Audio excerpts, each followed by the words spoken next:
안녕하세요. 마인드밀입니다. 오늘 읽을 책은 감사하면 달라지는 것들.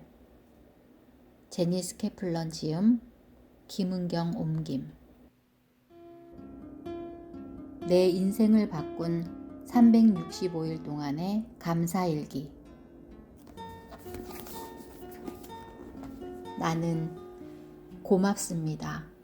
나는 진실로 복받은 사람입니다. 라고 말하지 않고 지나간 날이 단 하루도 없다. 오프라 윈프리. 4부 가을. 감사하면 달라지는 순간. 극복, 베품, 화해. 14장 매 순간을 누린다는 것. 일부분을 읽어보도록 하겠습니다. 페이지 359. 지나간 안 좋은 일을 곱씹는 습관을 버리게 되어 감사하다. 이달에는 어떤 감사의 주제를 정할까 생각하며 책상에 올려둔 머그잔을 망연하게 만지작거렸다. 그러다 손에서 놓친 머그잔이 달그락거리며 구르는 소리를 냈다. 머그잔을 집으려 손을 뻗는 순간 처음에 내가 그것을 책상에 둔 이유가 무엇인지 문득 생각났다. 몇 달 전에 머그잔을 계속 보려는 생각으로 책상에 두었는데 언제부터 눈길을 안 주었으니 얼마나 모순적인지. 가족에게 감사하면 절망 속에서도 기쁨과 평온을 느낄 수 있다는 사실을 상기하려고 놓아둔 머그잔이었다. 머그잔을 두 손으로 그어쥐고 일본 판화의 영향을 받아 그려진 섬세한 흰 꽃들이 아름다운 파란 하늘을 배경으로 피어있는 그림을 보았다. 우아하고 매력 있는 그 그림을 보는 사람이라면 화가가 어떤 사람인지 쉽게 상상하게 될 것 같다. 그런데 그 화가가 자기 귀를 자르고 정신병원 생활을 했던 번뇌하는 천재였다는 점은 상상이 잘 안 될 것이다. 하지만 실제로 그랬다니. 빈센트 반 고흐는 깊은 고통 속에 있을 때 꽃피는 아몬드 나무를 그렸다. 2달 전에 남편과 함께 암스테르담을 방문했을 때 처음으로 그 그림을 직접 보았다. 우리의 휴가 중 하루가 바로 네덜란드의 킹스데이였다.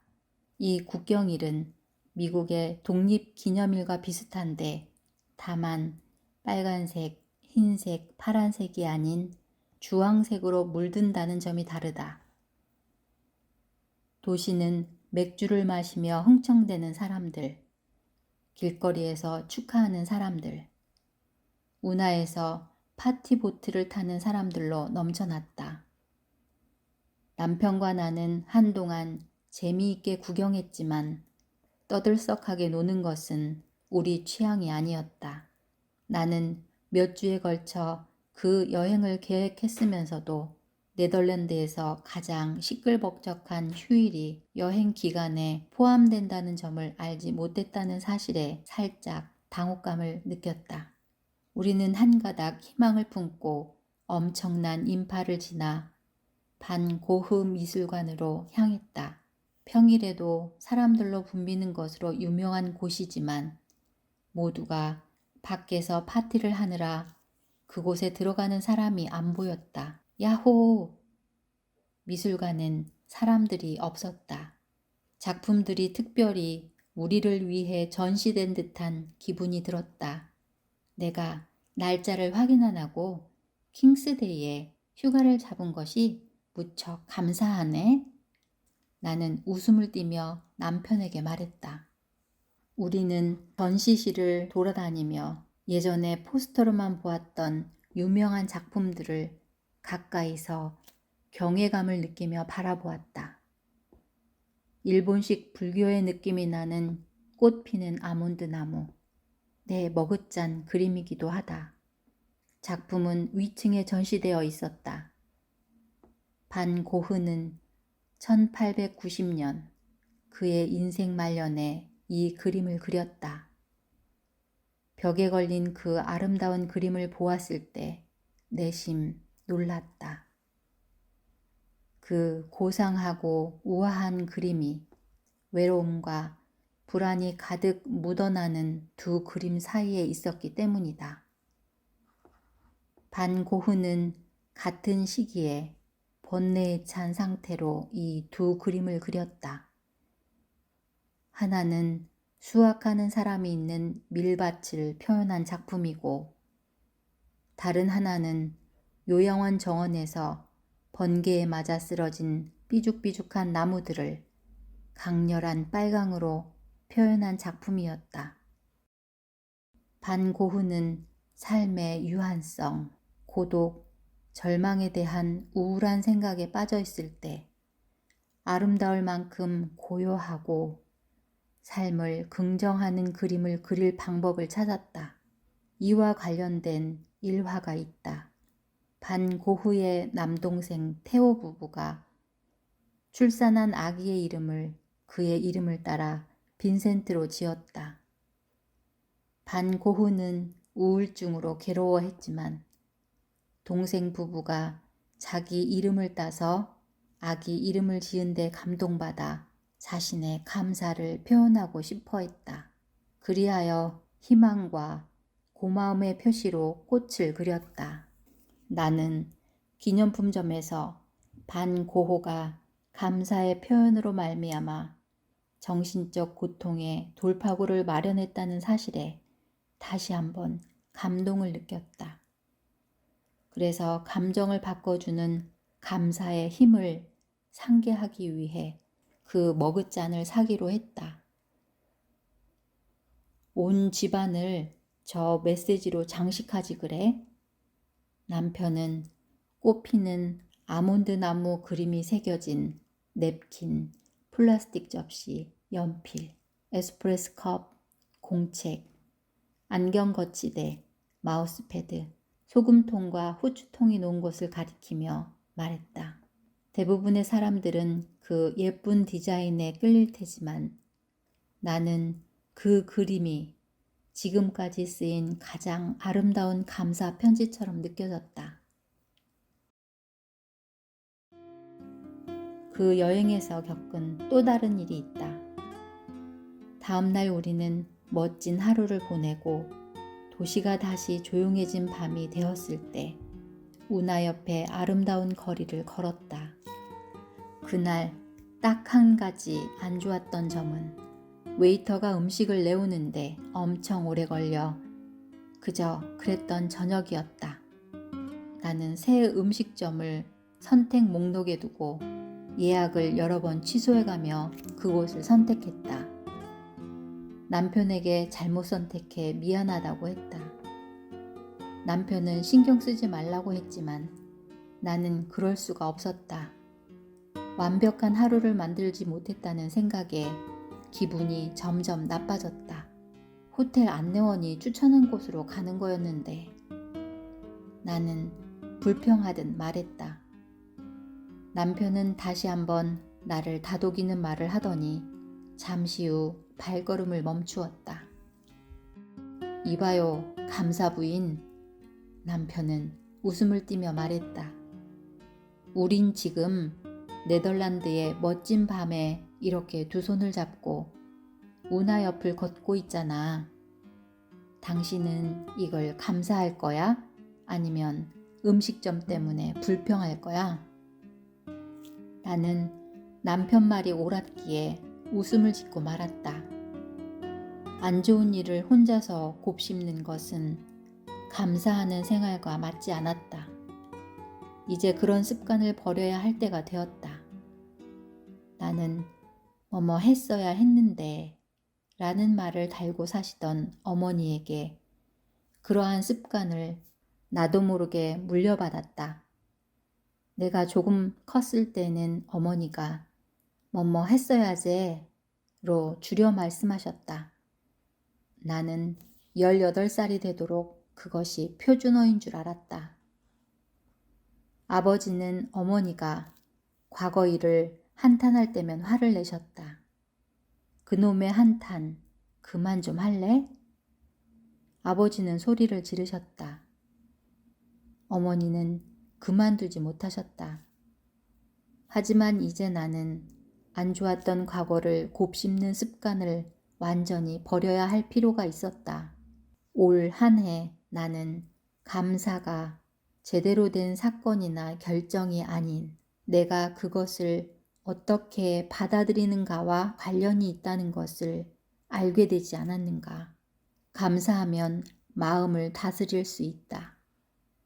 완벽한 음식점을 선택하지 못했어도 휴가를 즐기고 내가 그곳에 있음에 감사할 수 있다.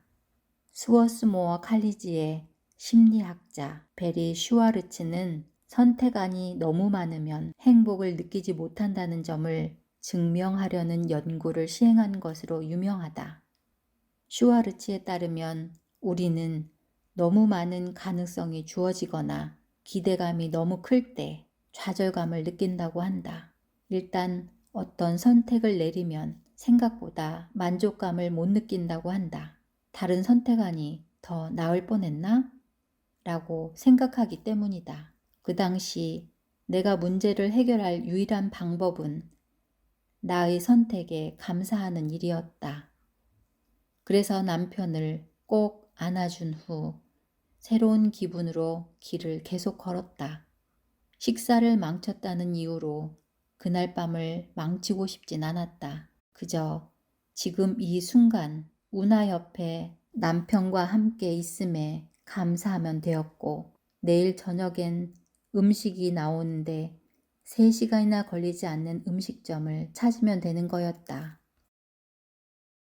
나는 암스테르담을 떠난 후에도 계속 반 고흐를 생각했고 감사하면 정말 우울증과 절망이 약화되는지 생각을 해보았다. 나의 증거 자료라고는 미술관 벽에 한데 걸려있던 3점의 작품과 그걸 바라보는 나의 해석뿐이었다. 그래서 나는 매사추세츠 종합병원의 정신과 의사인 제프리 허프먼 박사와 이야기를 나누었다. 허프먼 박사는 우울증이 있고 절망감과 자살 충동을 느끼는 환자들에게 시행한 다양한 치료의 효과를 연구해왔다. 긍정성을 유도하는데 감사 편지를 쓰는 것이 가장 효과적인 방법이었어요. 허프먼 박사가 말했다. 허프먼 박사는 그 이유가 절망감을 느끼면 외로움을 느끼고 온전히 자기중심적으로 되기 때문이라고 보았다. 하지만 감사하면 자신을 생각해주는 사람들이 있다는 사실을 상기하면서 나 아닌 바깥 세상에 관심을 기울이게 된다. 누군가 나를 위해 친절한 행동을 했다는 사실을 알게 되면 기분 좋은 감정들이 발산되지요. 허프만 박사가 말했다. 내가 거기에 감사를 느낀다면 나는 다른 사람의 관심을 받을 만한 가치가 있는 사람인 거예요. 이 세상에 나를 생각해주는 사람이 있다면 나는 혼자가 아닌 겁니다. 자신이 외롭고 무가치하다고 느끼는 사람에게 감사의 감정은 기분을 상승시키는데 큰 효과가 있어요. 나는 머그잔을 두 손에 쥐고 빈센트 반 고흐를 생각했다. 남동생 테오에게 감사를 표현함으로써 짧은 기간이나마 우울증이 완화되었던 그를. 나는 반 고흐의 편지들이 수록된 책을 찾았다. 편지들 대부분은 캠퍼스, 물감, 돈을 보내준 테오에게 고마워하는 내용이다. 아무리 성공작이어도 그림은 돈이 되지 않는다. 반 고흐는 애석하게도 이렇게 썼다. 1890년 초에 반고흐는 태호의 아이가 태어났을 때 기쁨을 나누었다. 오늘 내가 마침내 아버지가 되었다는 좋은 소식을 들었다. 말로 표현할 수 없을 만큼 즐겁고 기쁘구나. 반고흐는 이렇게 썼다. 그리고 곧장 아기의 방에 걸어둘 꽃 피는 아몬드 나무를 그리기 시작했다. 이 그림은 반고흐의 삶과 희망과 감사의 표현이었다. 그는 고통을 겪고 있었지만 사랑하는 가족을 위해 오래 지속될 작품을 만들어냈다. 물론 대부분의 사람들은 고마움을 표현하겠다고 명작을 만들어내지는 못한다. 어쨌든 그 미술관 벽에 걸렸던 그림 3점은 감사하면 기분이 바뀌는 효과가 있다는 사실을 여실히 보여주었다. 양쪽에 불안과 고뇌와 광기를 담은 그림 2점과 가운데에 즐거움과 아름다움이 담긴 그림 1점 말이다. 반고흐는 가족에 대한 감사를 느끼자 요양원 생활 중에 한 줌의 평온을 느꼈다. 반고흐가 겪었던 것과는 다른 종류의 격정을 일상에서 겪는 사람들도 감사하면 어떤 변화가 생길지 생각해 볼 일이다. 가족은 화와 짜증과 감정 소모의 원천이기도 하지만 크나큰 기쁨의 원천이기도 하다. 아기는 주변에 있는 사람들이 현재에 집중하게 만든다. 이렇게 현재에 집중하는 상태를 요즘에 이른바 마음 챙김으로 부른다. 3개월 된 아기가 소리를 지르면 부모는 아기가 젖병을 달라는 건지 안아달라는 건지 기저귀를 갈아달라는 건지 그것만 생각하게 된다. 미래를 계획하거나 과거를 애석해 할 여유란 없다. 마음 챙김과 감사는 동전의 양면과 같다. 현재에 오롯이 집중하면 현재에 감사할 수 있기 때문이다. 일상의 매 순간을 즐길 것인가? 아니면 잃어버리고 난 후에 후회할 것인가? 그동안 나는 삶의 경위를 눈에 안 띄는 배경으로 밀쳐낸 적이 많았지만 이제 너무 늦기 전에 무대 중앙에 올려놓고 싶었다. 한 해 동안 감사하며 살면서 여러 가지 면에서 내가 변하였다. 그 중에 제일 큰 변화는 어떤 이유로든 즐거움을 누리는 능력이 생겼다는 점이다. 이제 나는 이 순간과 다가올 순간을 누릴 줄 알게 되었고 아이들의 포옹에서 전해지는 따스함과 남편의 사랑을 진심으로 느끼게 되었다. 나무에 살포시 얹혀져 있는 얼음과 눈 위에 새겨진 내 발자국에 감사할 줄 알게 되었다. 그런 것은 영원히 존재하지 않는다. 나 역시 그렇고.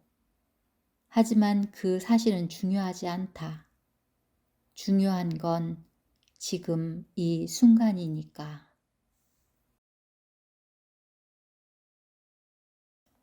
일상의 매 순간을 즐기시기 바랍니다.